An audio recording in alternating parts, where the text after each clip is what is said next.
It's important that we encourage at a really young age that love of learning and that ability to know how to learn. I think it's really important to understand that children, even at a very young age, although they're very positive, it doesn't take a lot to actually dent their self-esteem and to dent their view of themselves as a learner. And so as a teacher, it's really important to make that self-view and self-efficacy a really positive one as they're at school. A lifelong learner to me is someone who has a range of skills and a range of strategies to navigate their way through life, and they have the ability to cooperate and communicate with others. They have the ability to problem solve. They have the ability to know how to direct themselves in their learning or in their field.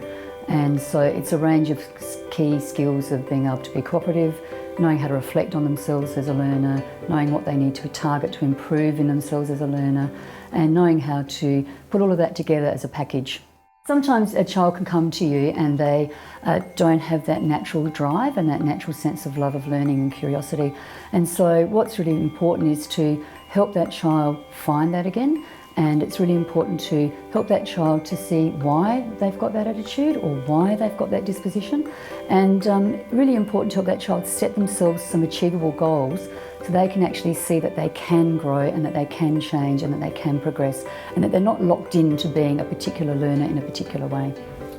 So some of the techniques I use when children come to me is that I firstly like to get to know them as a child, and I become really interested in what their interests are, and I think it's key to really know them thoroughly, to know what their strengths are. I help them to identify their strengths. I actually also help them to identify some area of their learning that they would like to improve. And that can be in an academic field, it could be in a behaviour, it could be in an attitude towards school. With a child, once you identify their strengths, you can actually use that to then turn around other areas of their learning. You can help them to see where they've succeeded in the past, and if you like, it's banking evidence that they can do things. And so then you choose something very specific and very targeted for that they want to work on. I think ownership is really key. If a child knows, and children do know what they want to improve in, they know their strengths, they know their weaknesses, and they know their fears. And so if you can actually say to them that this is something you can get better at, and you've done it in other areas of learning and in areas of your schooling, then you can actually help them to bank evidence about that.